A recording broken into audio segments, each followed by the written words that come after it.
Welcome aboard, everybody, to this multi-stream watch party for Disclosure. I got the filmmakers, the cast, and crew. We got Jay Shear, Art Razzo, Josh, Modern Mouse, Maya, and Jeffrey Bigger. Today, we're going to watch the short film, and we're going to talk about it. We're going to take your questions. Up next here, it's a joint stream, How Stories Work /OG55. How y'all doing today? How you doing today, Jay? Long time no see, buddy. I'm doing well. Yeah, I was a little rushed there at the end, but I'm doing all right. I've been playing. Today was a little bit. Maya and I were talking yesterday about having disabilities in filmmaking, and so I have long COVID, right? So today was kind of a long COVID, like I'm exhausted day. So I played too much Simpsons Fortnite. Oh, nice. I did too much of that today, but otherwise I'm doing well. Well, it's good to have you all. It's good to have you all today. This is gonna be a lot of fun. We're gonna have like a little watch party. We're also gonna take questions from the audience. We're gonna kind of pick the brain of all these amazing creatives on our panel today. But before we watch the short film, Jay, if you want to let the audience know, what was your role in this particular film? Yeah, so I was a producer, co-writer, and director of Disclosure. Second film that I have directed. And for those of you, I can see the chat is kind of like, what are you guys doing? You're not talking about Disney stuff on the OG55 channel. Well, for those of you who don't know me, I also host the Story Geek show on Orange Grove 55. And so OG's been super supportive of our filmmaking. We did a no vacancy watch party, which you can watch actually if you're a member. And then now we're doing this watch party. So yeah, director, co-writer, and producer. There he is, Mr. Art Razzo. Art, welcome to the show. If you could let everybody know, what was your role in Disclosure? Yeah, I play Father Alvarez in Disclosure. Okay, cool. And we're gonna watch this great short film, and you will all soon know who Father Alvarez is. But Art, I want to thank you for joining us today. Yeah, thank you. Yeah, appreciate it. Appreciate you. And we got Josh Taylor, a familiar face here on How Stories Work and OG55. Josh, welcome, sir. Hey, thank you so much for having me. I appreciate it. Yeah, anytime, brother. Anytime. What was your role in Disclosure, sir? I'm not on screen at all in Disclosure. I was the post-production guy doing all the editing. There he is, Mr. Josh Taylor of Modern Mouse. And we also have Maya, the lovely Maya, joining us today. Maya, how are you today? I'm good, thanks. Thanks for having me. Absolutely. How are you? Doing really good. I'm excited to dive into this. Maya, what was your role on the film? Casting director and also a producer. There she is, Maya. And last but certainly not least, Jeffrey Bigger. Jeffrey, how are you? And what was your role in the short film Disclosure? I'm doing very well. Thanks for having us today. Play Dr. Townsend in the film. There we go. We will see Dr. Townsend in this film. We're going to do like a little watch party. Now, Jay, we're going to play the whole thing through. Yep. And at the end of that, we'll ask some questions. We'll have the audience, field questions, and we'll kind of go from there. Are you guys ready to rock and roll? Yeah, I'm ready. And if you're in the chat and you're watching the film and you have any questions for us, if you want to know about the filmmaking process, if you want to know what it's like to go through casting and do auditions, if you want to know what it's like to be a director, we're all here to answer your questions. So watch the film, enjoy the film, think of questions as you watch the film, and then hit us up after we're all done, and we'll tackle those questions. Absolutely. All right. This is a sci-fi short film from award-winning filmmakers Disclosure from the How Stories Work with Jay Shear YouTube channel. And don't forget to smash that like button. Here we go.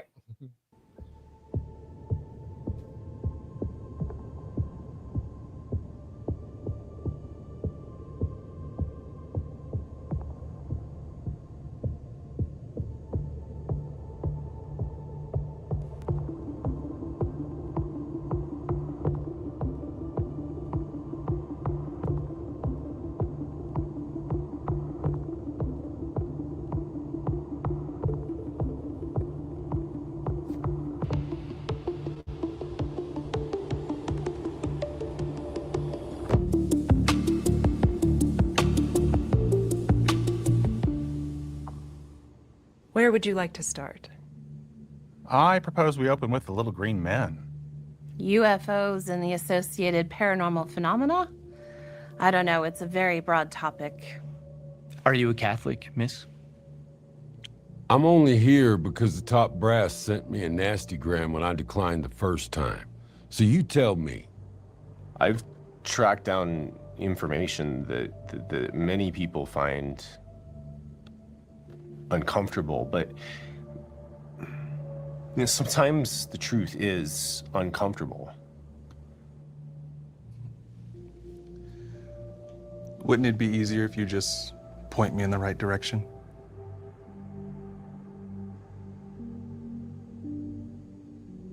Pretend I don't know anything. Right. Well, I think we have to conclude that the US government is lying to us. What I know is classified. How about the preponderance of evidence among witness testimony? Do you know how reliable witness testimony is? It isn't. So what do I know? I know that UFO experiencers are, to put it bluntly, unreliable. Several species of extraterrestrial life forms have visited Earth. I possess documents alluding to 4 known species, but I believe there may be many more, quite possibly as many as a dozen. Mm-hmm. I know a lot, but I'm more interested in what I don't know. Like who you are and how you got my number. Do you believe in God? Why don't we pronounce the K in knowledge? What? Because we haven't acknowledged it yet. Captain Hawkins used to tell me that joke every time I look the way you look right now. Super helpful. I'm not getting anywhere. Not yet. We're running out of time. Isn't that the human condition? If you're trying to make me feel better, it's not working. I've got bad news, Audrey. It's always like this. Send in the next one. Yes, ma'am.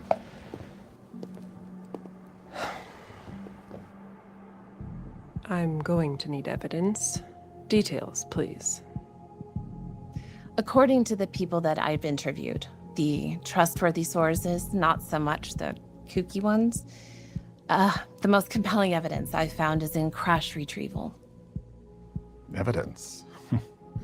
There is none. And that's the problem, isn't it? I mean, Joe Schmo claims he's been abducted. Batty Betty says she saw a flying saucer. Sure. How was their eyesight? Were they drug tested? Hypnotized? Perhaps they were just paranoid schizophrenics. The point is, there is no hard evidence. Here is a summary of my research, starting with Operation Overcast and Paperclip. At the close of World War II, the Nazis had exceptional avionics, rocketry, and other advanced propulsion concepts, including anti-gravity. What the U.S. did not get, the Soviets did. I've included related topics, remote viewing, crash retrieval, and a secret mind control project, MK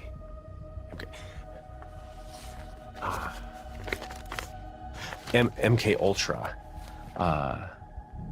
All of these projects were inspired by Nazi scientists. So the question then becomes, how did the Germans make these technological leaps?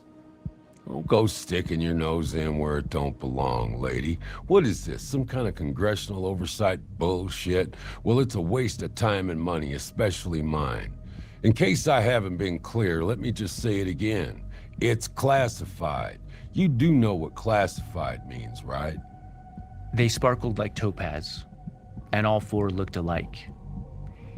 Each was made to look like a wheel, intersecting a wheel. As they moved, they would go in any one of the 4 directions the creatures faced. Their rims were high and awesome, and all 4 rims were full of eyes all around. Does that sound familiar? Who else are you meeting with? No major world power, that includes the Vatican, has been forthcoming with disclosure. Why be vague? Let me be anything but. Just because you went to college instead of getting a ring on your pretty little finger does not entitle you to information that I will not give to the President of the United States. Why do any of us employ deception? Because it benefits us to do so. We use deception to give ourselves an advantage. I mean, look at nature. Deception is practically a tenet of biological evolution. Now ask yourself this: what benefit can be derived from this deception? I have two theories. One, they believe that disclosure could cause the thin fabric of society to tear. That every human might live under ever-present fear of an alien invasion. This could give way to anarchy. Traditional structures of power, influence, and control could all be uprooted, but the more likely reason, point number two, is the alien technologies that they have discovered provide them with a competitive advantage, money, power, perhaps even superior cognitive abilities. The Catholic Church has as many arms as a tangle of octopuses, and even more viewpoints. But we do believe in the paranormal. Yes? We see the demon-possessed. We hear the stories of miracles every day. Those who do not have a faith label these as ghosts and ghouls and goblins and aliens. But we know these beings. Extraterrestrials, indeed, but not from other planets. Scripture has given us names for these entities, as they were also created by our Heavenly Father. Maybe they don't know the answer. Or maybe they don't want anybody else to know the answer. Immediately after World War II, we found ourselves embroiled in the Cold War, a war we're very much still fighting 2 decades later. Imagine that you found advanced craft from another civilization while simultaneously operating under the existential threat of nuclear annihilation. It would make sense that you would keep those craft hidden, especially if you could reverse engineer them to use against your sworn enemies. So you give the specs to Lockheed, Northrop, General Electric, and other companies to manufacture weapons for you. For us. To me, it's completely logical. Esther, have you detected any lies or deception? One sec. Okay, voice data analysis indicates no outright lies, but as you can probably tell, several interviewees are avoiding full transparency. Maybe our intel was bad. Or we're being duped? There is that. Look, if there's been a leak or an epiphany, you'll uncover it. And if it's too late? That's why I'm here. You've got this, Audrey. I'll send in the cranky general.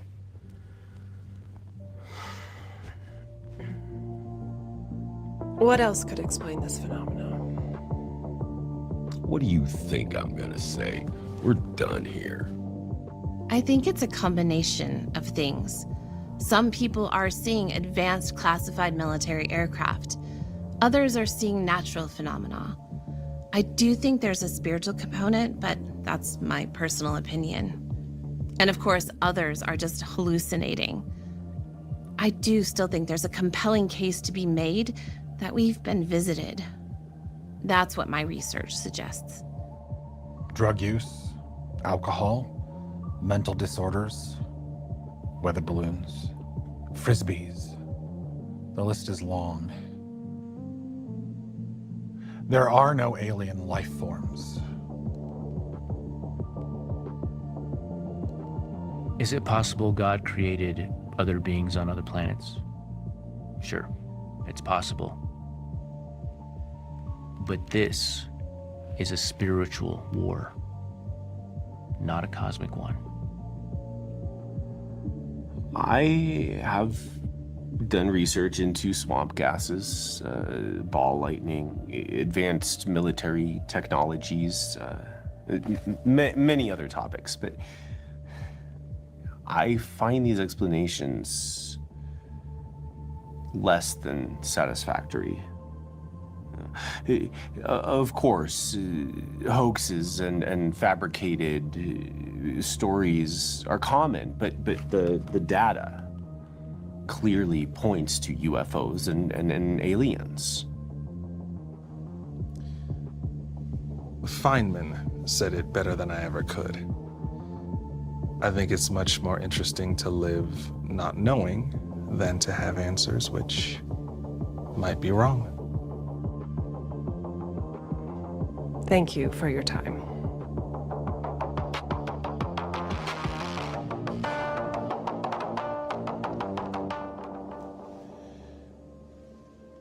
I don't know who you are or who you work for. And yet, here I am talking to you about stuff that nobody is supposed to know about. Why don't you tell me why anyone in our profession would be vague?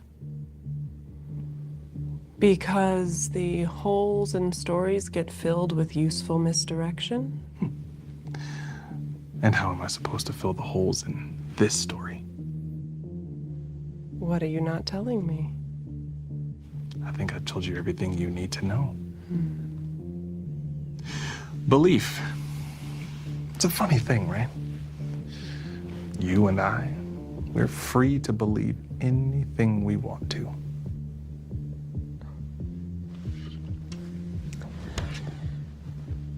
And you really believe it's more interesting to live not knowing?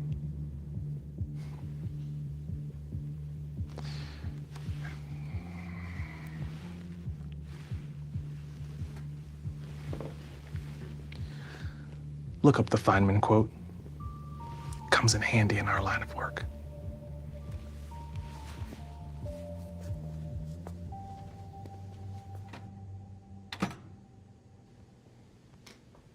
Almost filled up my bingo card. Aliens, remote viewing, angels and demons, craft retrieval. Don't forget about the misogyny. Wild time, the 60s. What's the verdict? I don't know. Something doesn't feel right. That's the time change. Time travel scrambles the brain a bit. But hey, we got what we needed, right? We're not on their radar. Let them go on blaming aliens. You hungry? You wouldn't believe how good Mickey D's in the 1960s is. It's a must. Come on, you're buying. Esther, that Richard Feynman quote, the one Riker referenced, I need more info on that. Coming right up. Full quote. I think it's much more interesting to live not knowing than to have answers which might be wrong. It's from an interview Dr. Feynman did for Horizon. Horizon? Science show on BBC Two. The interview was part of episode 9 of Series 18.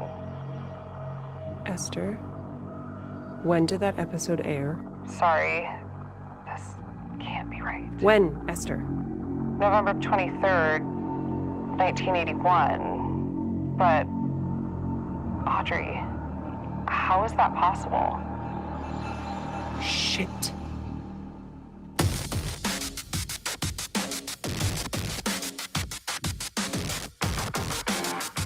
Fantastic stuff.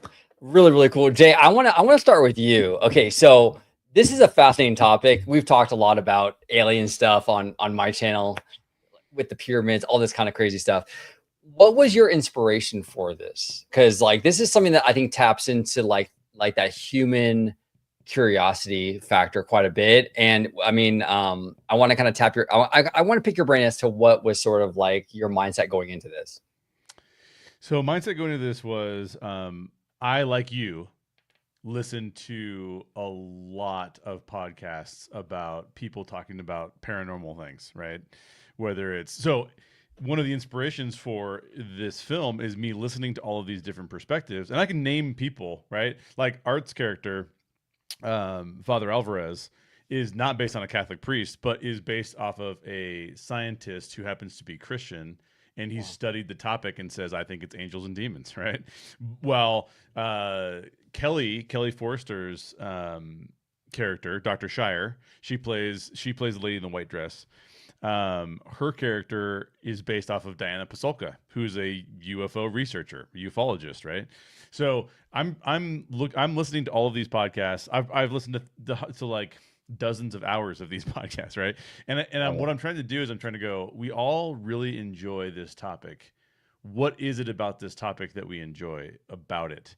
It's because it's a mystery. We don't really know what's going on. We enjoy it because we really wonder if something's being hidden from us, because it probably is, right? And we also it brings to mind questions about where did we come from and where are we going and what is it supposed to look like.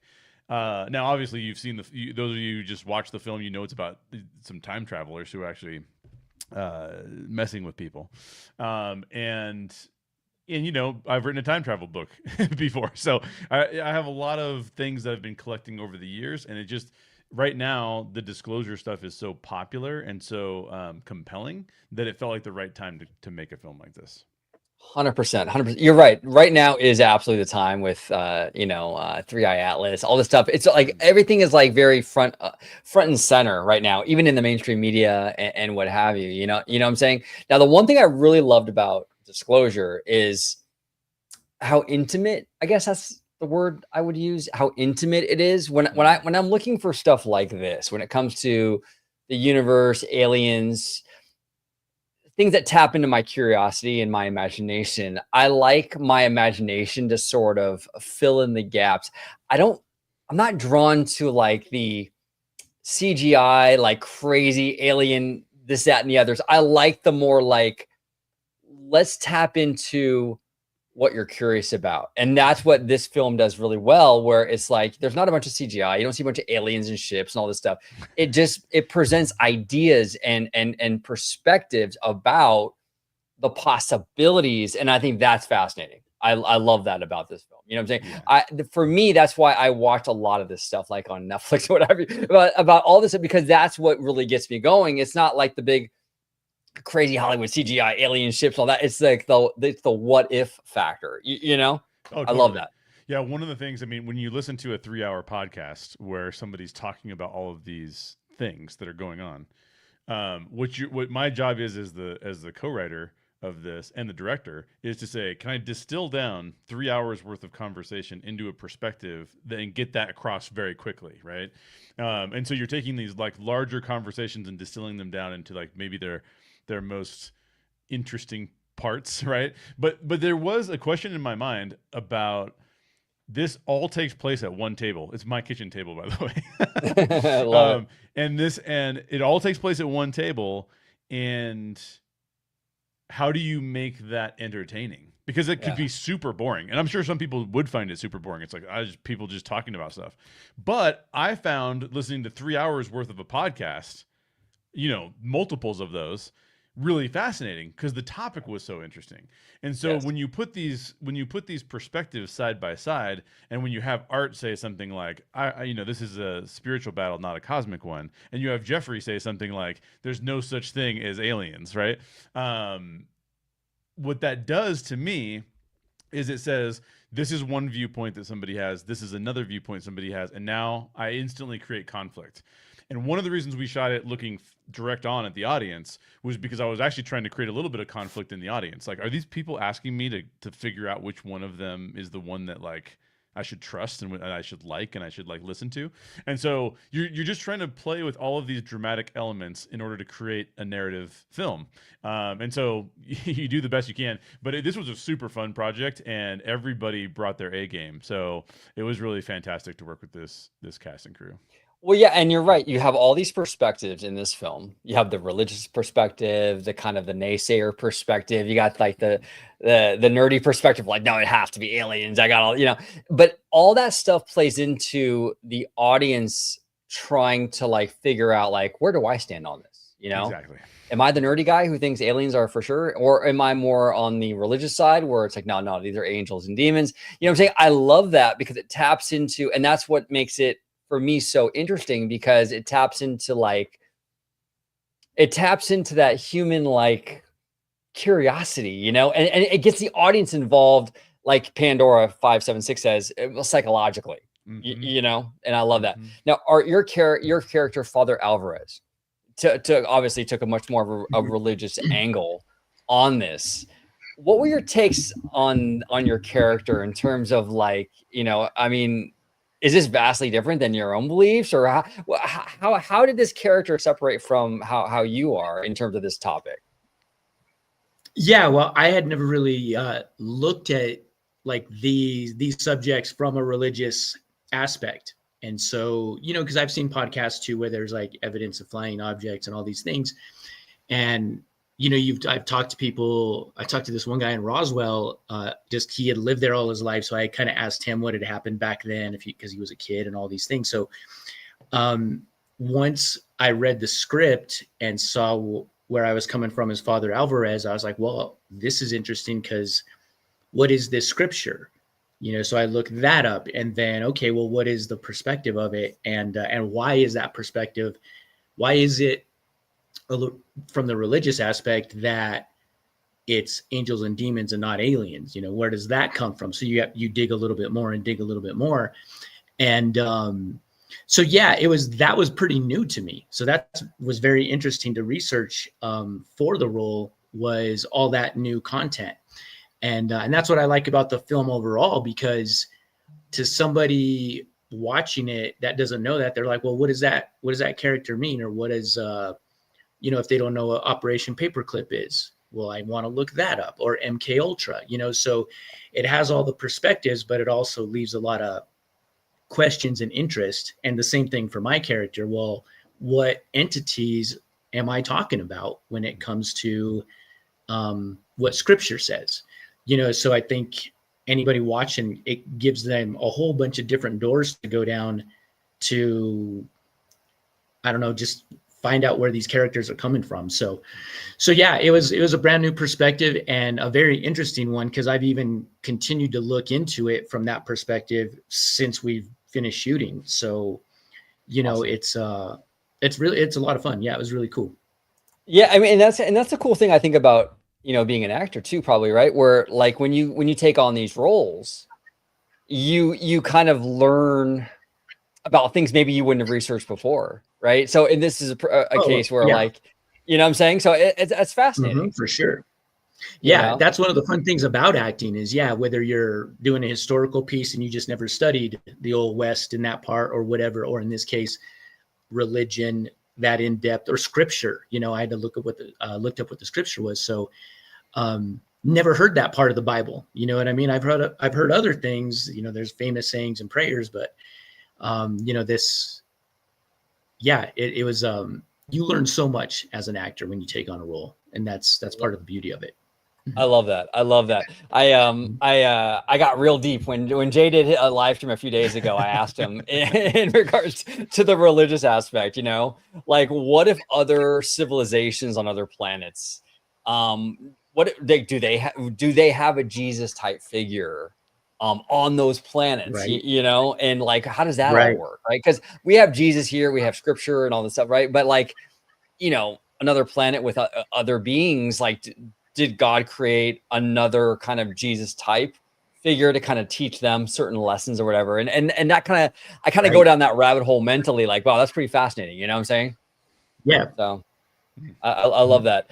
Now, Jeffrey, your character seemed much more skeptical, so to speak, of the whole idea of aliens. If you want to elaborate on that and your character. Yeah, it was an interesting piece. Like when you first got the script and started tearing things apart, as an actor, you have to think about, why does this character behave this way, and what's causing these feelings of skepticism? Where is it coming from? And so Jay was really great in allowing us to sort of write these backstories and where's our character coming from. And so I was playing with all of that. You know, he's a naysayer, but what if what if his naysaying is coming from not his own personal perspective, but from a forced perspective? He's forced to say that this didn't happen. He's forced to say that these people are crazy. And so I wanted to play with, he's got to say these things for because people are forcing him to say this. Like, I wanted to play the opposite of where it was coming from and to see if that was all going to sort of play out. So I don't know that actually Dr. Townsend actually is a naysayer. I think that he actually may believe that he's being forced to say these things to cover up what other people need him to cover up. Interesting. I love that. And that feels very, what's the word for it? Very organic in a lot of ways, because I feel like that is something that definitely in our world, in our society, because the whole thing of this film is disclosure. But what's the risk of disclosing this stuff, right? And the powers that be, I'm sure, gonna try everything they can to kind of get certain things not released, because is it going to cause mass panic? Is it going to this or that? So it makes sense that, there would be a little pressure there. You know what I'm saying? So that's fascinating. That's fascinating. Now, Jeffrey, what were some of the biggest challenges in regards to this role that you kind of encountered for playing Dr. Townsend? The challenges were from, typically when you take on a role, there's a lot of blocking and there's a lot of movement. There's a lot of things that inform your decisions as an actor, and that physicality lends itself to how you deliver your lines and those sorts of things, your pace and whatnot with the character, to be seated the entire time and to not have any blocking. That was initially a challenge. It wasn't until we got on set and I sat in that chair and the light was on and I thought, oh, now I get it. Now I understand, like, this tension's coming from where that light is placed and where the person is asking the question. So that was, initially it was a challenge. I thought, we're just sitting for the entire time. Like, I have to keep it interesting. It's got to be interesting to watch from an audience perspective, like in how you deliver the lines, the pace, and what lines you're going to punch, what words are going to be the most important, how you're going to move. If you do move, it needs to be very specific, and there's got to be a reason behind it. If you look one way, not one way, move a hand, raise an eyebrow, everything is caught because you're not doing anything else. Yeah, no, well said. And Jay, you touched upon that, right? Where it's like, it's just the kitchen table, basically, right? And so the acting, the dialogue and everything really has to come through, because there's no action scenes. You know what I'm saying? So that's a huge challenge. Yeah, it's a huge challenge. And some people, some people who are at the table read, we did a table read. One of the things I like to do when I'm directing a project, and I've already written it, is test the writing by doing a table read and test my ability to direct people in their understanding of a character that they haven't done any research on, right? Or very limited research, at least. And so one of the things that, a screenwriter friend of mine said was like, man, I might do some like screens in between that were like sci-fi imagery of some kind, right? To kind of keep it moving, so to speak. But I think that for me, like, the question was, well, why do I listen to 3 hours worth of a podcast on this topic? And part of it for me is sitting there thinking, like, because I'm living in the tension of thinking through what I believe. And so if I distract from that tension too much, I give people the opportunity to go, okay, cool, this is not as serious, and I'm not gonna dig in. But if you just stay there, if you just stay in that moment, it's like, okay, wait a minute, what do I really believe? What's really going on screen? But those choices are all, anytime you're going to make a shot choice, anytime you're going to make a line choice, word by word, it's all inherently risky, because someone's going to say, I don't like it that way. Or someone else is going to say, oh, you could have done it this way, and I would have liked it this way better. So every single choice that you make you take is a risk. And I think one of the things that we talked about yesterday when we were talking about the film on our live show was, and this question came up from one of my friends too, but how do you convey tone and feel for what the vision is, And it becomes so important, because if Jeffrey or Art doesn't, or any of the other performers, if they don't understand what the vision of the piece is, and it doesn't have to be, it doesn't mean they have to understand every single shot choice I'm making, but if they don't understand the overall vision of like what the contribution is, then it's very, very, very difficult to make a great piece of art, right? And so part of it is coming together as a team. And this is one of the reasons why I really like working on backstories with people. Like Art went off and did a bunch of research that I didn't talk to Art about that. He just went for it, right? Jeffrey and I talked about like, well, what does the character's backstory look like? These are people who I had a conversation with Fabian. Fabian was he plays Peter Rockford, who's one of the time travelers. He's talking to Audrey. He's the tall guy talking to Audrey with the deep voice. He calls me up and says, "How many times has Peter Rockford had McDonald's in the 1960s?" Because he seems to really like it, right? Like these are questions that like are what they do is they bring a team together around a shared story that we're trying to tell and a shared experience that we're trying to convey. So it's pretty awesome and very rewarding both as a writer and as a director when everybody shows up and like they're dedicated to it. It's just a whole completely different thing, and it's awesome. Yeah. Well said, well said. And Pandora here actually has a question for Jeffrey. I wondered if the doctor's finger movements were a tell that he was lying or misdirecting. Jeffrey, you want to elaborate on that? That's interesting. That was, it's not that he was lying or misdirecting. It was one of those moments where we were sitting there in the in the green room before we were getting ready, and I had on the way over to the shoot that morning, I was like, Dr. Townsend has to have something. There's got to be something for him to share where he's coming from, but he can't say it outright. He can't speak it because he's being paid to keep his mouth shut, basically, is sort of where my character's coming from.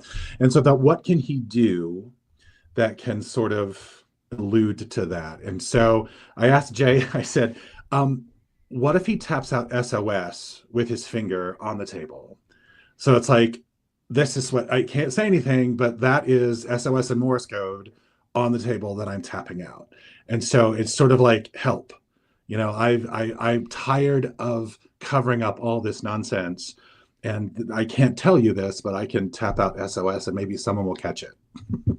That's fascinating. I love that. I love that little Easter egg, but like that's a good catch, Pandora. Because I noticed that it was very deliberate. You could tell, you could see it, but I love that little detail in there, to kind of flesh out that backstory. Now, Maya, you are the producer and the casting director of Disclosure, correct? Yes. Mm-hmm. Okay, interesting. So what were your okay, so obviously casting director, you helped, cast the film. But as a producer though, for a film like this, what was some of your roles for the film? Like I kind of came into the producer role a little bit by surprise. Jay was generous enough to give me that credit. But I think what happened, I think it had largely to do with the fact that he would reach out when he had specific needs for crew or whatever, or location. And I was like, yeah, contact this person, ask that person, that sort of thing. And then during the shoot, I also communicated with the cast and crew about the location, and as well as I was a reader against whom the other actors could respond to, because sometimes it's a little weird being an actor without having somebody to or something to respond to, as opposed to just like blurting out your lines. Mm-hmm. So trying to give it a little bit more of an authentic feel for the actors to be able to say their lines. So those are kinds of the hats I wore. I don't know, Jay, anything I'm missing or embellishing? No, so Maya and I met, what would this have been? May of this year. Yeah. And we met at the No Vacancy screening that we were doing in Northern Colorado. And I've never made a movie in Northern Colorado before, right? No Vacancy was made in California. And so when we wanted to do this film, and this film came out of we have a feature film associated with it. We have another short film associated with it. But the reason we made this film, and the reason we kept it so small and around a table, and in just one location kind of shoot, was because filmmaking is super expensive. So we had to keep the budget down as much as we possibly could. But we also wanted to learn a few things. I have directed 2 films now, Disclosure and No Vacancy. No Vacancy, I had a really wide net of people that I could fall back on if I didn't know what I was doing, right? And I think that film came out really well, and I'm really pleased with that film. But I kind of wanted to try something myself, and also Nathan, my co-writer, I was looking for a role to have for him on set. He's never DP'd anything before. He's never been a cinematographer, never been a director of photography before. And I said, hey, what if I have 2 things that we should do. I'll get back to answering the question about Maya, but this is pertinent. I said, what if we film on iPhone? This film is 100% shot on iPhone. Wow. And 2, what if you're the DP? Nathan was like, oh, okay, cool. So I had Nathan, who was out of state from Colorado, and then obviously Josh used to live in Colorado, but he's living in California now. And then Sam, who did our music, he's in Florida. Everybody else is from Colorado, but I didn't know any of them. I didn't have any relationships. So I meet Maya at the screening of No Vacancy, and I'm thinking, like, I need to do a movie that's a smaller movie. I need to test out and learn a few different aspects of what it's like to film on iPhone, what it's like to not have people to fall back on, and from a directing standpoint, I want to be able to direct. So the instant connection with Maya was that Maya is a person who knows how to get the right resources. She knows who's good. She knows what kind of situations you should probably avoid. And so that was super helpful. So basically what happened was I was just asking Maya a ton of questions about how do I shoot in Colorado, because I've never done this before. And Maya's giving me all these resources, And I had a casting director operating out of Denver, and that casting director was super cool, who was going to do the casting for me. And then what happened was that person had to have an emergency surgery, and right when we were going to cast, like right at the time. And so she was like, I'm just going to give you a bunch of resources, and then like hopefully you can figure it out. But I apologize. I have to do this other thing. I have to go get surgery, and so Maya's giving me all these helpful resources. She's telling me about where I can find different actors and who in the area is really good. And so I said, Maya, I don't know if you've ever casted anything before, but would you be willing to help me cast this movie? And Maya's like, yes. And this is the thing, is Maya doesn't do anything that is a shortcut or that is like a there's some people who I would say, would you cast this movie? And they would say, I've never cast anything before. And then they'd come up with some crazy process to cast the movie. And I would be like, oh, I've never done this process before. Not Maya. Maya knew exactly what the process was. She's an actress, so she knows exactly what the process looks like and puts together a super professional process for us to cast the film. She was also helping me with the table read before the film actually was shot. And so for me, it was like, okay, Maya is instrumental in introducing me to the right people. Maya found the location for us. Maya cast the film. Maya is telling me, hey, I have a Costco card and can go with you to Costco to pick up snacks. Hey, that works, you know? And it was just kind of one of those things where it's like, Maya, you're producing. Maya, you're producing the film. And so it was easy. I talked to Nathan, because Nathan and I's production company is the one that funds the film. And I said to Nathan, hey, I think we should give Maya a producer credit because she's super valuable to this whole process. So yeah, that's how Maya got involved and was very instrumental in being able to bring people into this. And so Maya was involved in all the casting. So, Maya brought Jeffrey in. Here's a kind of a cool story. We did a table read. Jeffrey played a different character. He played the general in the table read. And then I said to Maya, Maya kept telling me how awesome Jeffrey is. And I said, oh yeah, cool. Let's like, he seems really awesome. Like at the table read, he was great. But I had also seen Bobby Lee Black, who plays the general in the film that we watched. And I knew that, like, wow, that is a type of profile that is very difficult to come by, because it is like he used to be a WCW wrestler. He used to be like buffed out too. I think he's not working out maybe as much as he used to, but he's still really tall and imposing. Well, that's not something that you can even coach. Like, he has a deep voice that's like gravelly. Like, you can't even coach that. And so Jeffrey auditioned for both roles, Townsend and the general. And I said to Jeffrey after he did that, I said, which one do you resonate with more?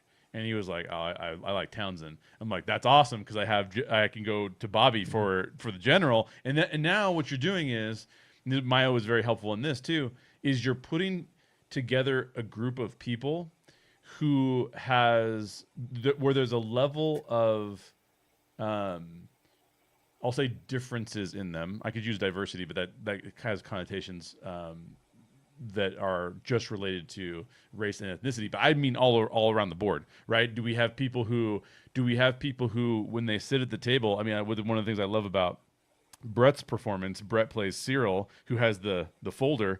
He's hunched over and he's down, right? He's doing this. Whereas you have Art, and Art is very comfortable. Art is a guy that you feel like you'd want to have coffee with, right? I'd say you'd want to have a beer with him, but I don't know if he drinks. Meaning the priest, not Art. And yet Art does these really subtle movements, like he does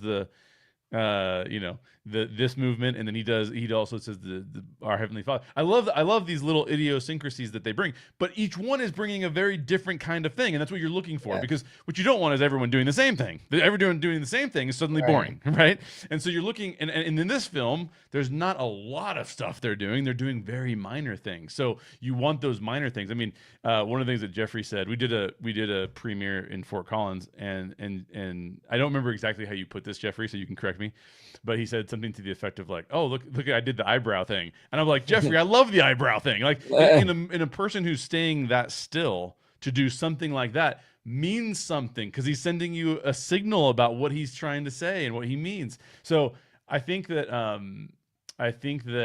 we were really fortunate to find a fantastic group of people, top to bottom, and it was not, I won't say it was the easiest movie to cast. We filmed No Vacancy during the SAG strike, and so there was a bunch of people who weren't working, and we had thousands of auditions.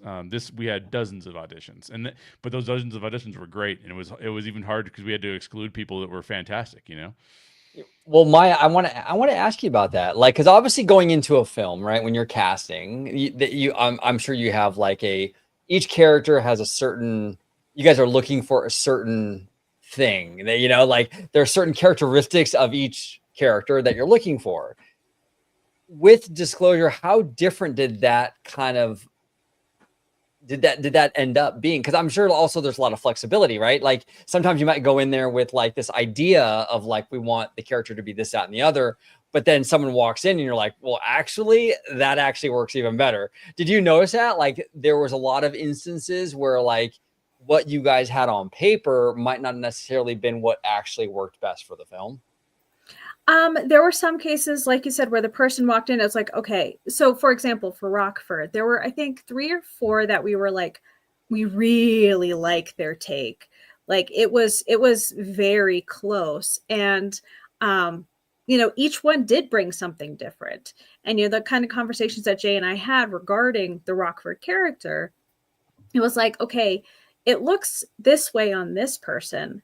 If we were to ask this person to do the same thing because we like what this person does, it would fundamentally be different. Like we could all put on the same suit, but it would look different on each one of us.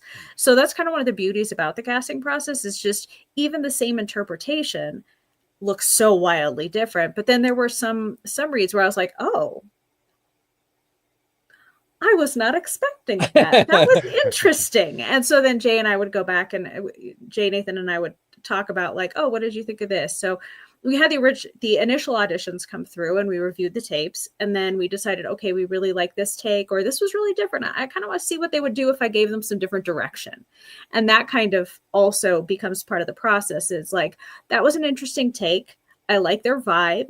Let's see if we can direct them. Like how does Jay's communication as a director vibe with that person? Is there a communication gap? Not that one person is better than the other, but it's like, do they understand what I'm saying? Am I saying in a way that makes sense to them? So there's that. But also, if in the moment or ahead of time we decide to shift the character, how well can they adapt that? Or how much are they wedded to a particular version of this particular character? Even though we like it, it may not ultimately fit into the greater kind of puzzle of disclosure. It, like Jay was talking about, how each one brings their own thing, and it's like, well, you don't want to have like 2 bags of Idaho potatoes. You want a russet and you want an Idaho potato. Terrible analogy. I hope you got from the A to Z with me, but you know, kind of how does that work? So I'm trying to think of the people we cast. Brett. I would say Brett was one of the biggest surprises. He's the one who plays Cyril. And he was, I think, probably one of the biggest surprises. Very pleasant surprised. Loved what he did in his initial audition. His callback was really good, and he responded so well to the notes given. And then day of, it was like a whole new character was born, and that was very cool to watch. I don't know if that answers your question. No, perfect. And I love, that's what I love about this creative process, is that sometimes like the on paper thing, it takes a life of its own. You know what I'm saying? Like, as you go through that process, and you know, you have people coming in and out, and the casting, and just the whole process of like, and even with No Vacancy, Jay, you were talking about how wasn't it like the car? You had to switch cars or something like that? Yes. Right. Because you had the car drama and how that changes the film. It was crazy, but how that changes the film, right? Yeah. No Vacancy. No Vacancy takes place in the 1970s, and I had a car guy who was volunteering for me, a friend of a friend, and he was finding 1970s cars that we could use in the film. And the location we were shooting at had cars you could rent to. So what OG is referring to is that I had this 1970s, I can't remember what kind of car it was. I had to look it up. It was Chrysler something, I believe. But it looked like a very much a luxury car. And the character who owns this car is sort of like a Lex Luthor style character. So he's rich, right? He has a nice car, of course. In the 70s, he's got a cool car. But the morning we're supposed to be shooting, and this car is on set the entire time because it doesn't move. It's just in the we actually shoot inside that car and outside that car, but it's always at the motel, so it's almost always somewhere on screen. Well, the guy calls me up and he's like, the car is on airbags. It has an airbag suspension, and it hasn't moved in 10 years. And the airbags won't inflate. And so the wheels are sitting on the wheel well, and I literally can't get this car. So what we had to do is we had to rent a car from the place we were shooting. They didn't have luxury cars from the 1970s. They only had muscle cars. And I literally had to rewrite the script because there was a line that was referencing the car. And I'm like, well, that line doesn't work because that's not the kind of car that is. You know what I mean? So like on set, you're going, by the way, your lines are different today because we didn't get a car that we wanted, you know? So having to adapt is one of the things I think you need to think about when you're making films. And this is something you don't hear oftentimes from, like, you know, Tom Cruise or Christopher Nolan or Steven Spielberg. What you don't hear is you don't hear them talk about the adaptations they have to make because they don't have the budget, or like the simplicity that you need to start to take on because you don't have the budget. And so, you know, two of the things I knew that we had to get really, really right, and this is why I'm so grateful for this team here, is I knew the performances had to be legit. Because if the performances are not legit, it'd be like, okay, I'm out, right? I knew the performances had to be really legit, and I knew that the lighting and the sound had to be really good, because the lighting is such that, like, even Jeffrey mentioned it. If you get the lighting kind of even a little bit less dramatic than it is, it takes away a lot from what you're actually making.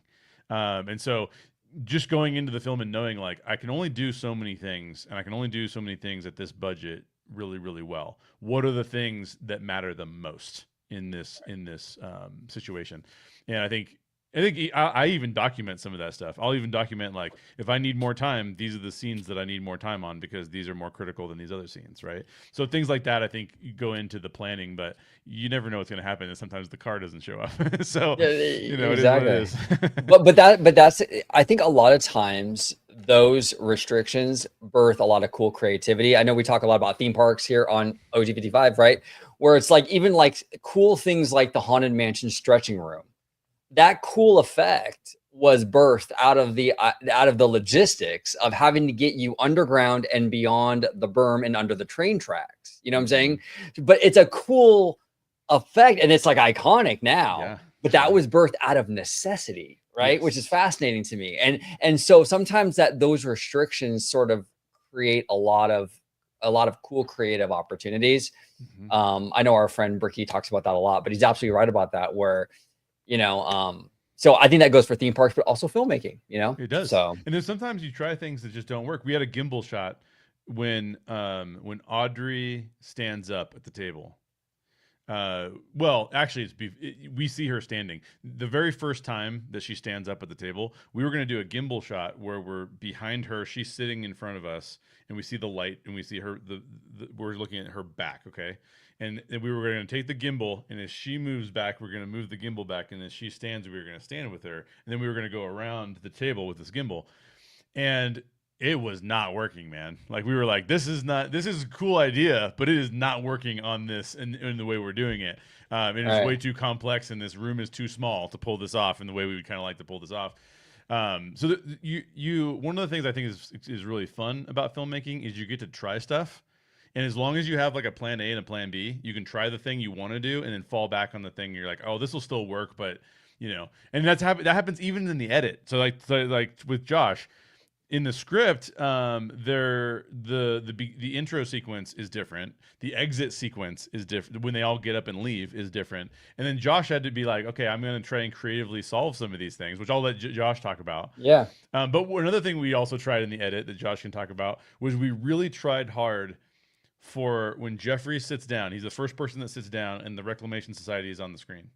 We really tried hard for Jeffrey's shadow to wipe the Reclamation Society away as he was sitting down. Love it. And we could just not make that work. I mean, Josh was doing a great job, but it was like, so in other words, what I love is being able to test certain things and see if they work in the moment. And we do that when we're writing. I do it when I'm directing, and we're on the set and we're doing different things, and then we do it in the edit too. So I don't know, Josh, if you want to talk about some of the things that didn't work that we scrambled on and did differently.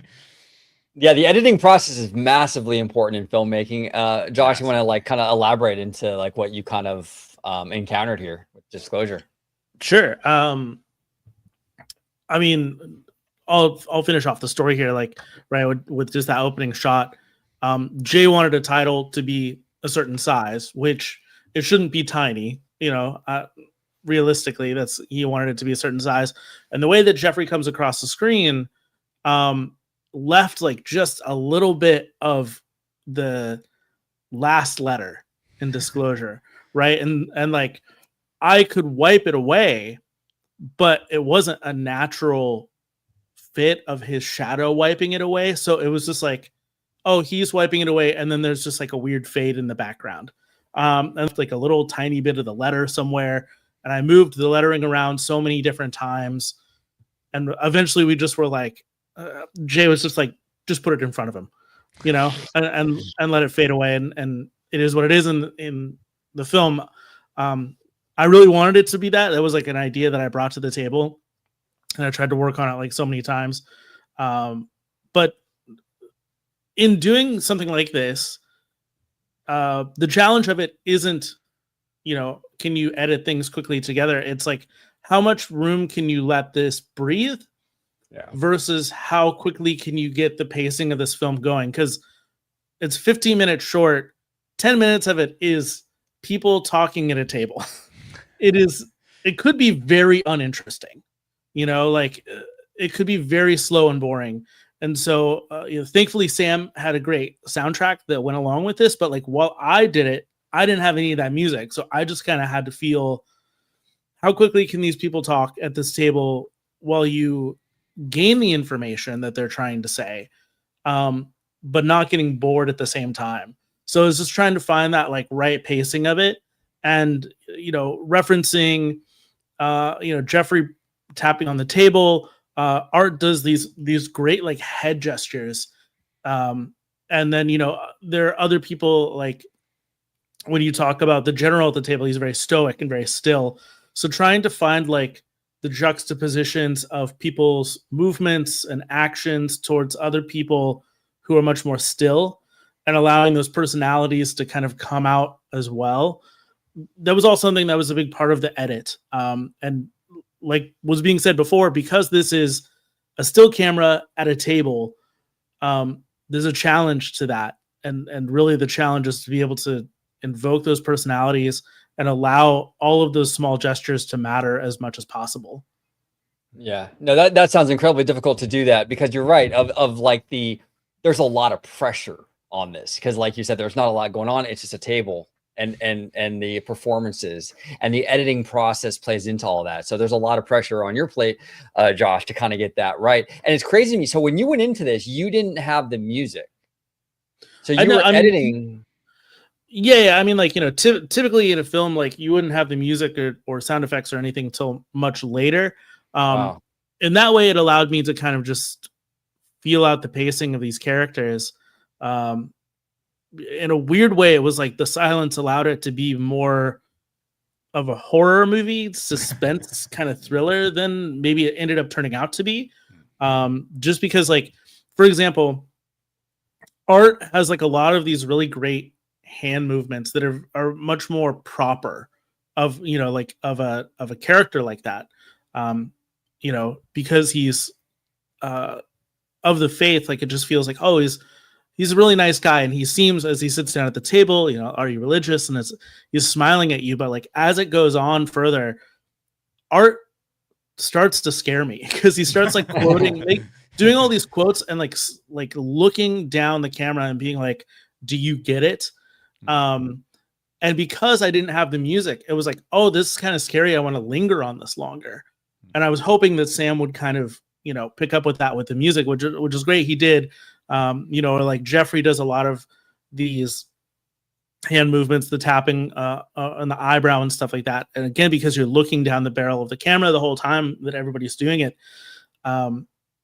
those things just mattered a lot more. And I wanted to linger on those gestures a lot more, because it was like, oh, this invokes emotion from me, even though they're just small pieces of the puzzle here. Yeah. I love that. Just to brag on Josh a little bit more too.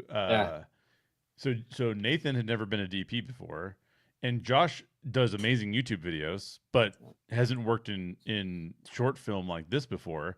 So I think it was really fun, because having been Josh's friend for almost a decade now, really close to a decade, just about 10 years, what was really fun was being able to say, like, dude, we get to work on a project together, because we're both huge film fans and we've talked about doing these things forever. Let's work together on this. And I think that it was very satisfying to work with new friends and other older friends. It was really cool. It was really, really cool. No, absolutely. And Pandora says here, yeah, definitely a menacing feel. And maybe that is also like you guys were saying, like the lighting, the black and white. Jay, when did you decide like you wanted the black and white element? Was it because it takes place a certain era, or was that more of an aesthetic thing, or both, or what was that? Where did that kind of get birthed? There's several reasons for that. But I want to go back 1 second to the music. The music comes in last because composers time the music to moments. So if you watch the film again, and I would encourage everyone to do this, he plays a track over everyone sitting down.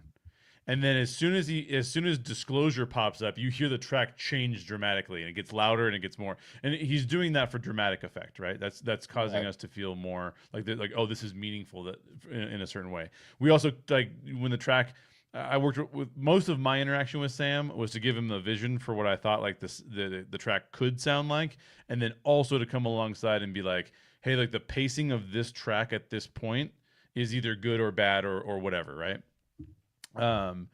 So that was a really fun process too. But okay, so you asked about black and white. Well, the first reason I wanted to shoot in black and white is because, again, one of the things I think you need to do as a filmmaker is you need to think about how complex of a film can I make without getting either getting over my skis or getting in over my head, right? In other words, I want you to watch this and go, that's as close to a feature film that I've seen in theaters as Jay can get right now, right? I don't want you to look at that and go like, oh, that didn't, like, what was wrong? That something's wrong here. It doesn't seem like very professional. Which, by the way, if you watch enough short films, not to criticize other people, because filmmaking is very difficult, but a lot of short films can come off as not very cinematic, right? Because it's really hard to get money to shoot these things. And so when you ask yourself, what do I do to make sure that this is cinematic? What I do is I try to start removing complexity. Well, color is more complex than black and white is, right?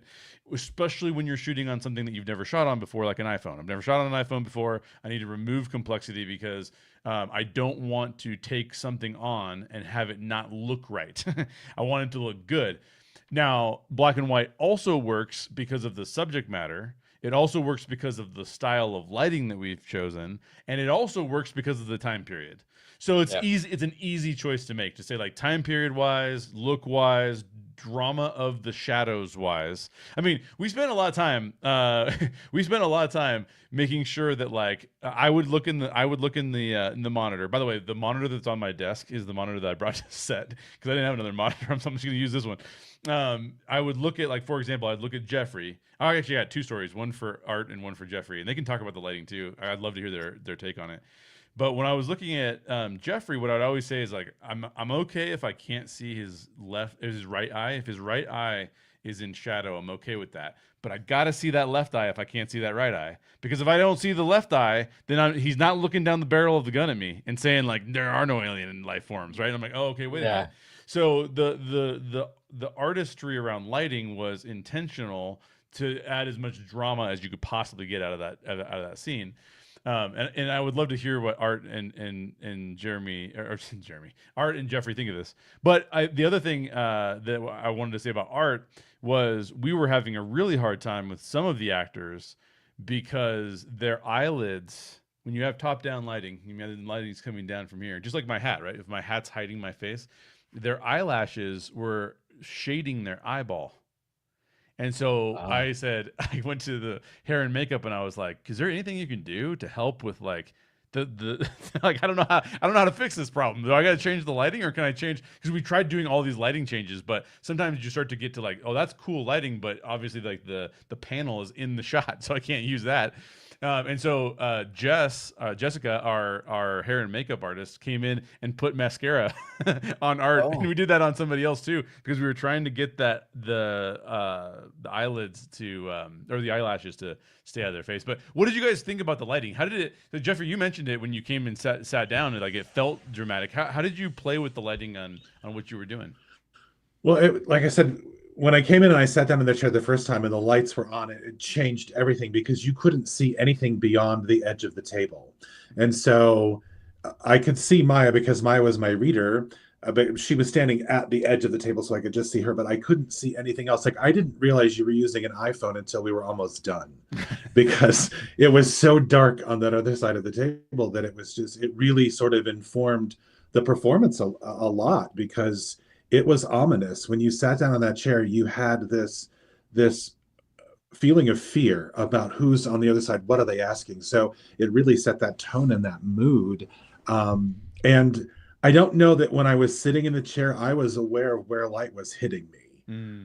I didn't feel where it was falling across my face or what was shadowed or what wasn't, because the light felt like it was right there. And I think that it was, but it was just, it really sort of set the mood for me as an actor. Like, okay, I get where we're at now. It's almost that plain light bulb over your head interrogation moment that we've all seen in movies. Well, that's interesting that you bring that up, Jeffrey, because not only is the lighting, for aesthetic purposes, but like you were saying, as an actor, it gets you in the role. It gets you in that environment. That's pretty cool.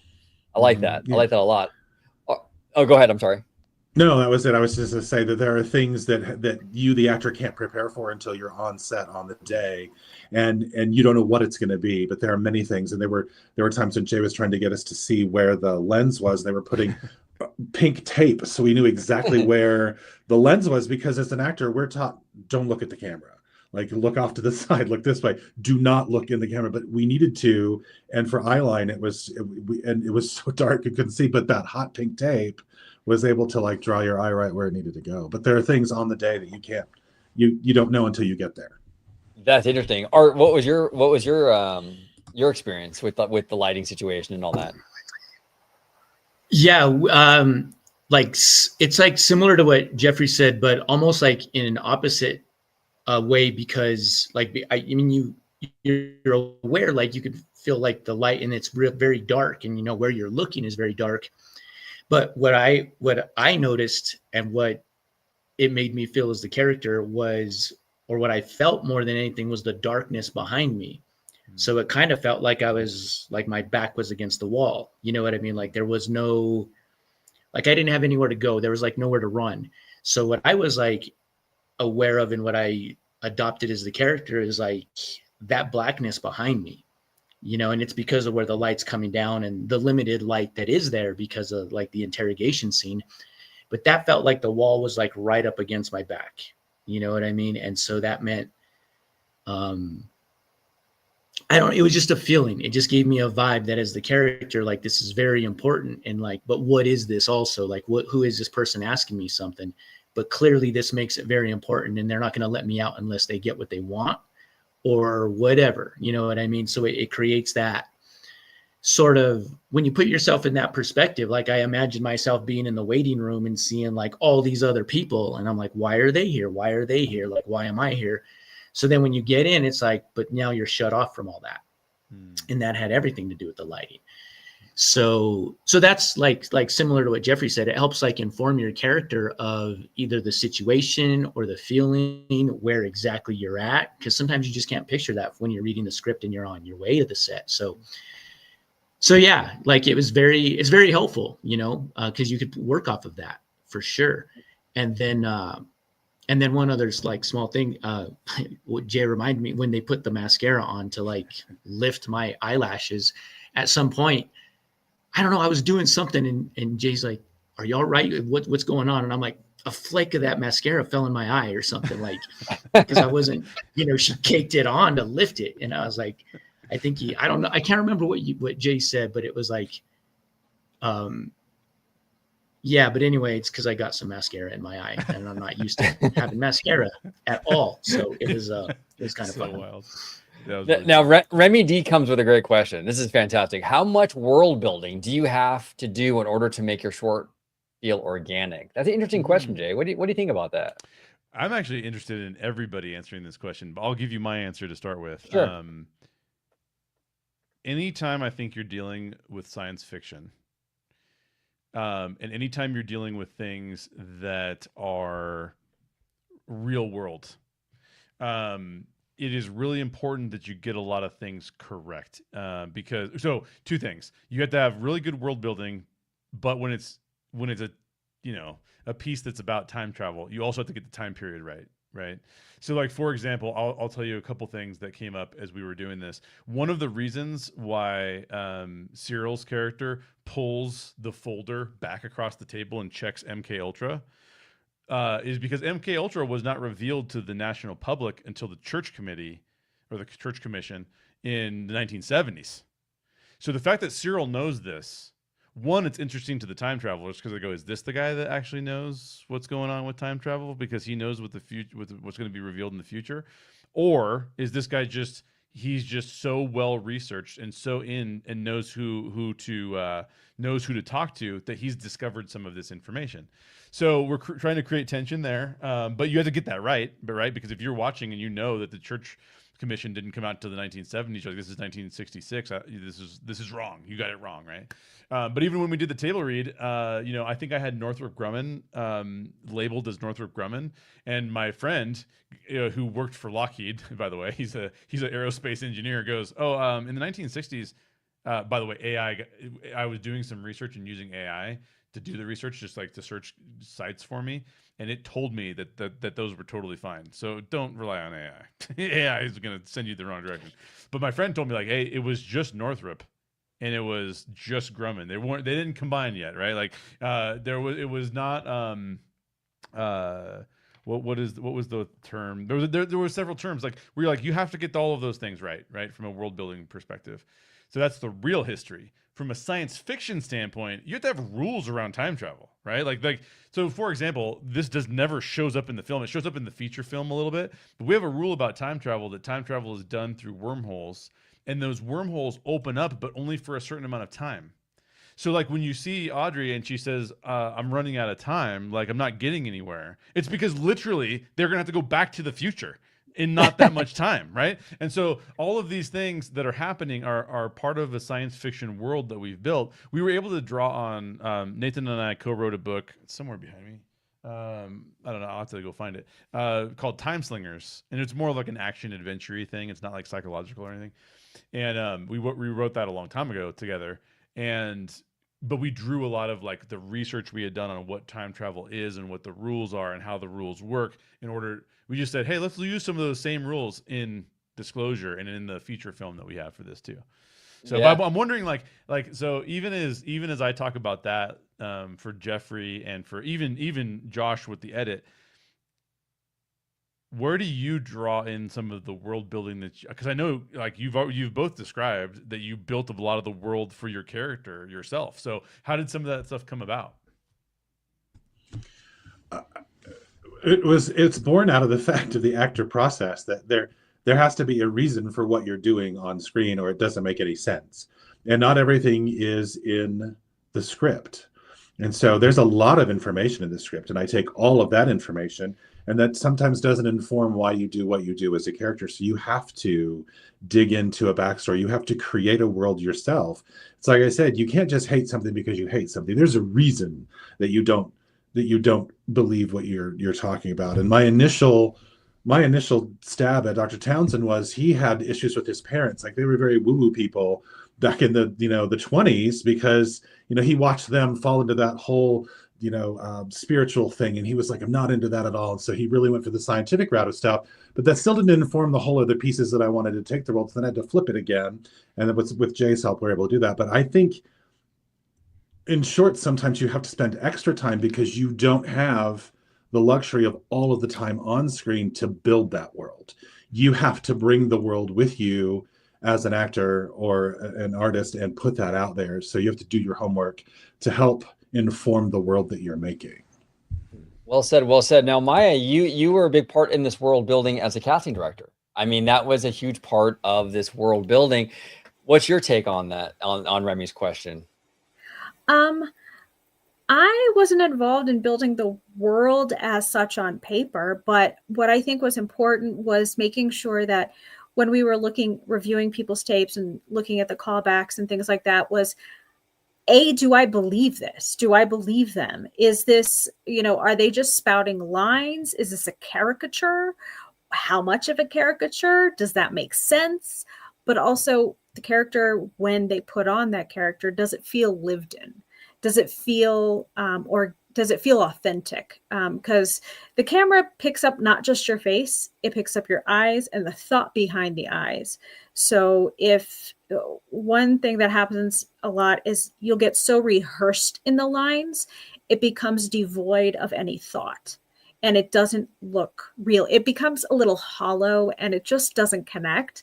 And I think that was something that, helps make it feel the world more organic and believable as well. So if their performances aren't believable, then the situation itself is not going to be believable. And therefore the story becomes not fantastical, but it's just like, you don't have buy-in from the audience. Right. Well said. Well said. Now, Josh, in terms of the editing process and world building, making this feel organic, what was your experience with this?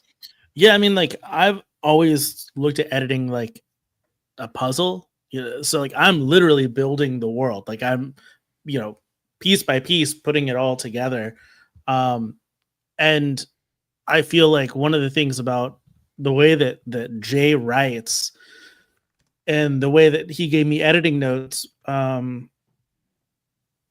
was really pretty precise in terms of like, this is kind of what I want, this is how I feel it should be.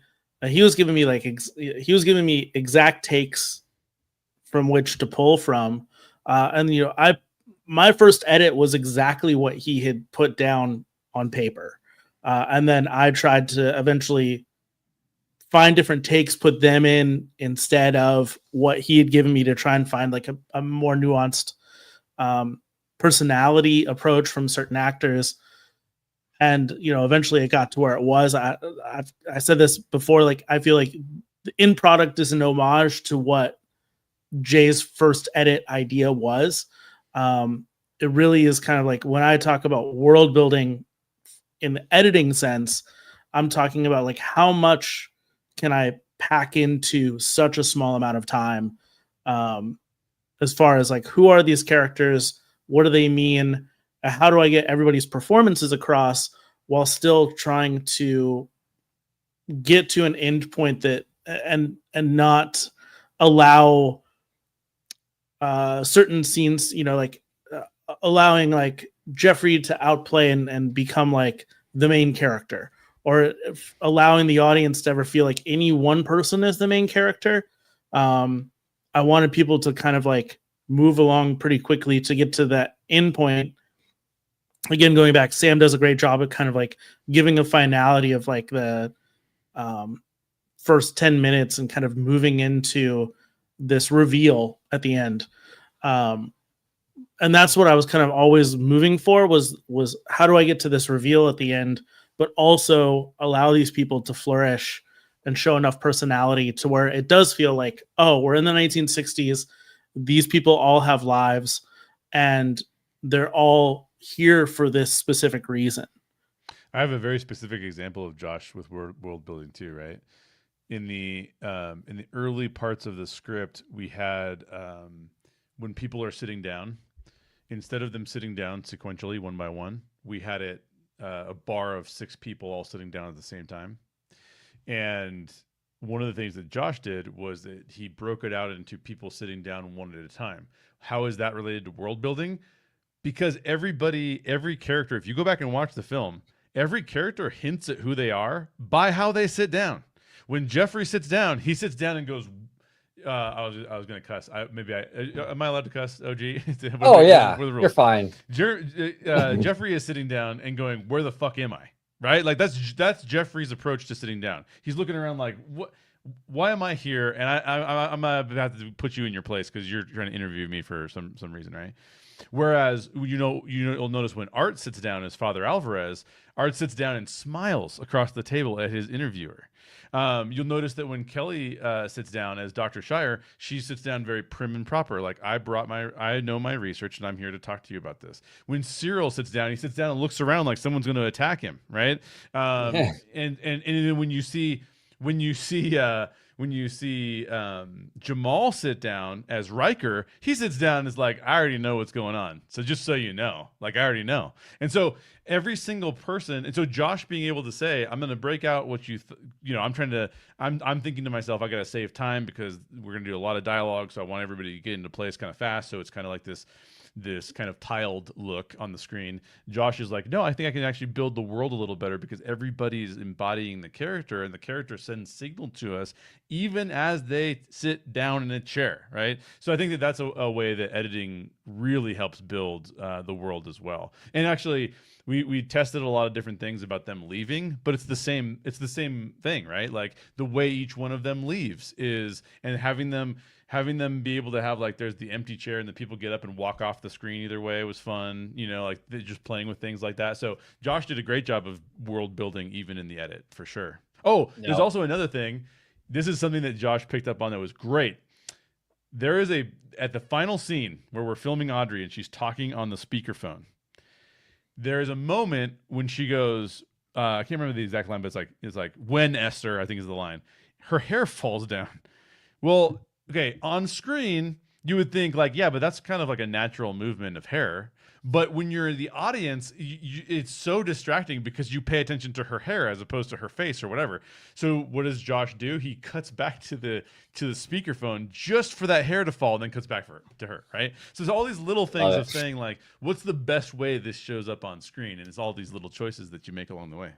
Absolutely. Art, what was your experience with this whole world building thing? How did you approach this? Yeah, the way I approached it was, and I alluded it to a little bit, like I imagined I'm in the waiting room, like in the hallway, and sitting next to me is the general, and sitting next, and and then I see Cyril, and I'm like, why are these people here? But I also imagine, building the world. One, I took into account the decade we're in. So I imagine like my office in the church offices is like wood panel board, rotator phone. And then I imagined also that because I'm the one that gets to research all this type of stuff, the paranormal and aliens, and compare it to scripture, then I'm kind of given the job by the clergy above me that they don't want to do. So when I get the opportunity, and when they come in my office, they're like, hey, we got a call. They need somebody from here. You're going to go do it.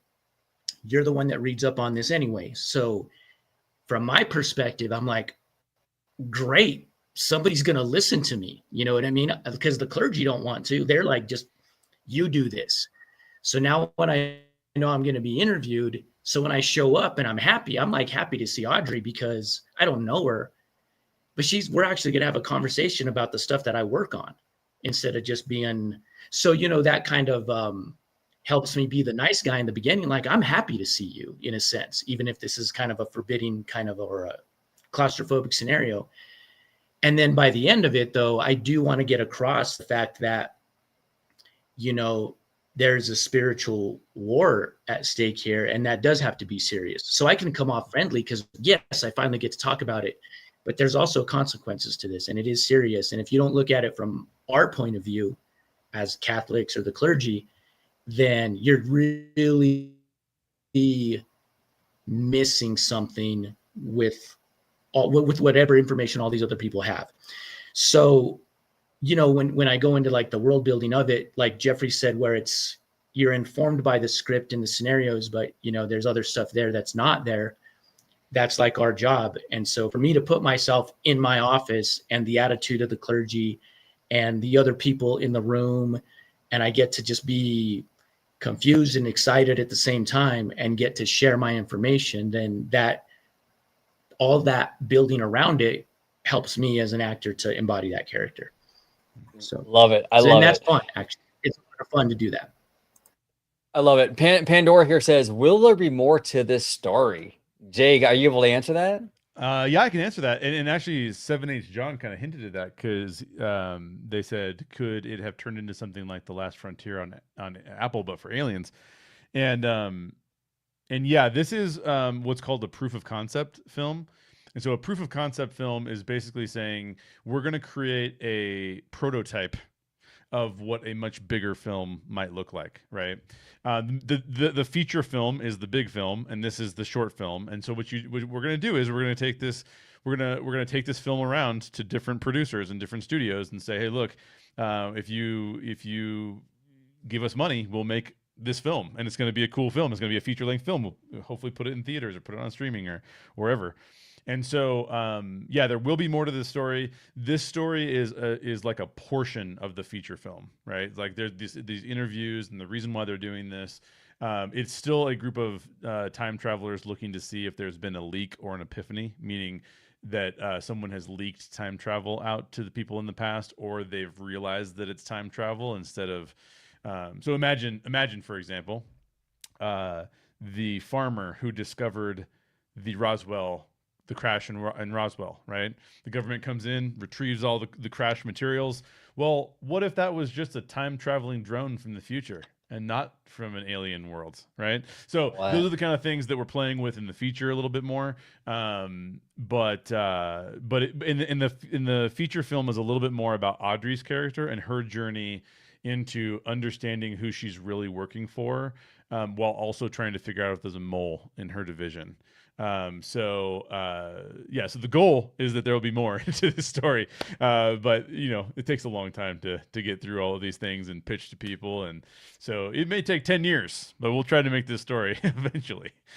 Absolutely. Absolutely. Then we'll take one more question before we get out of here from John. What was in that dude's folder? Oh, this is a good question. So this is what's really funny. In the actual folder is a bunch of there's a crossword puzzle. There's some newspaper clippings. that's that's why we don't show you to you, because we didn't do anything else with that.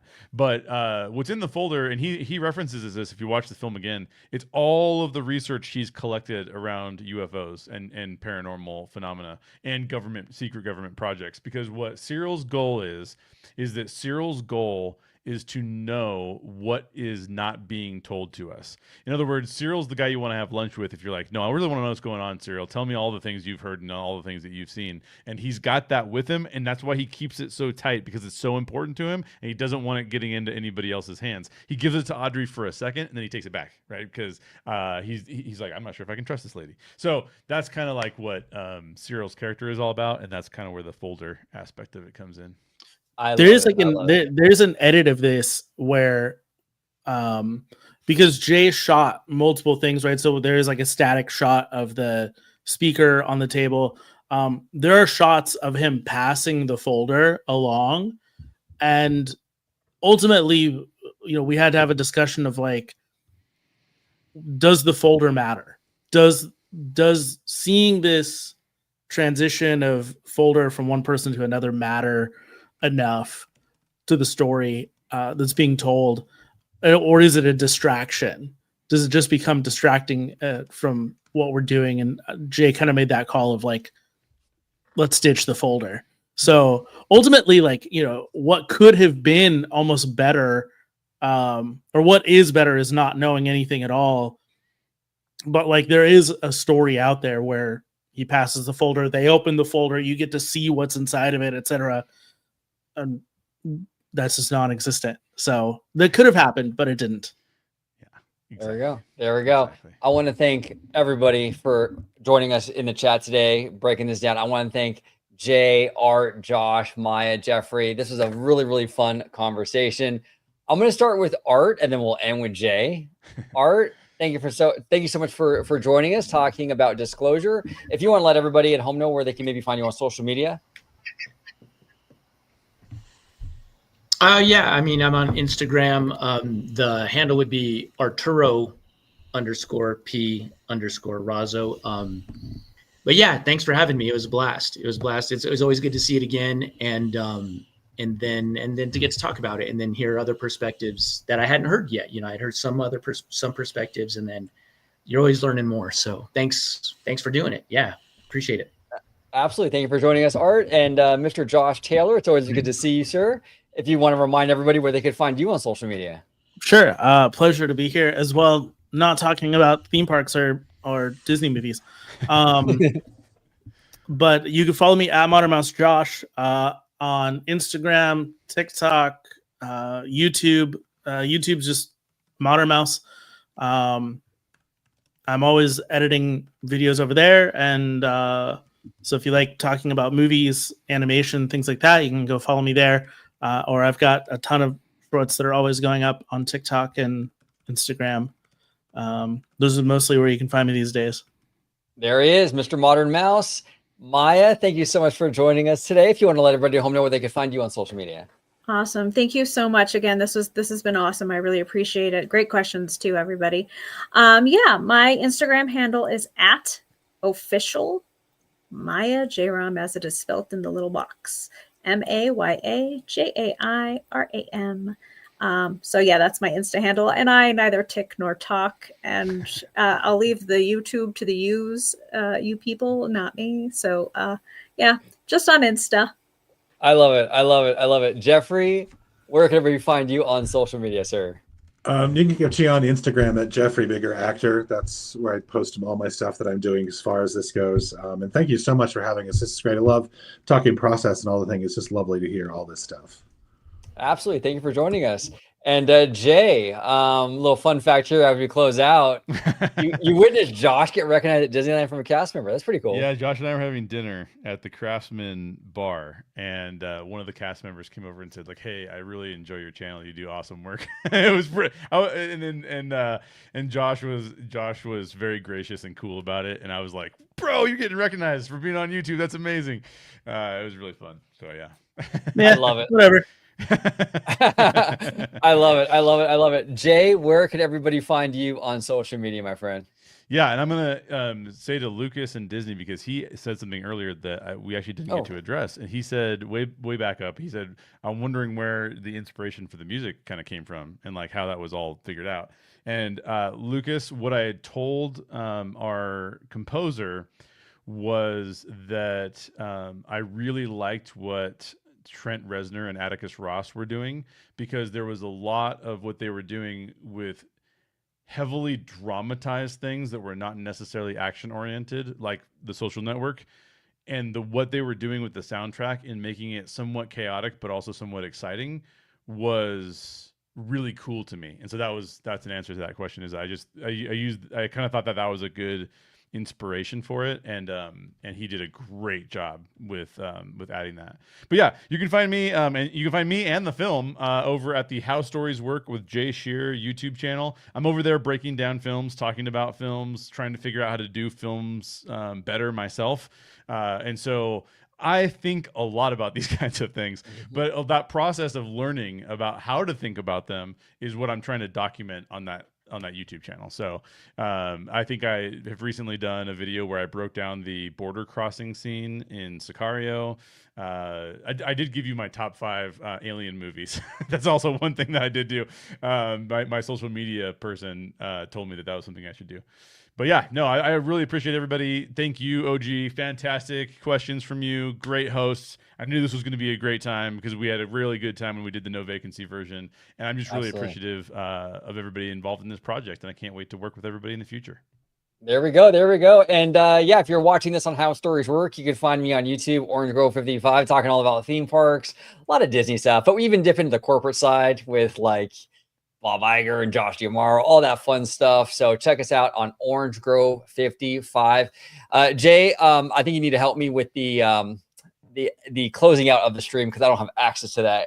But everybody at home, thank you for I'm just gonna sit here and watch you kind of vamp while I just sit here and not in the stream. but I want to thank everybody for watching. I want to everybody support this film. I will be linking it after the show in the description. Make sure you support the film, watch the film, share the film. It's great stuff. And we're all looking forward to more disclosure in the future. And then thank you for watching How Stories Work and OG 55. Until next time. Bye, everybody.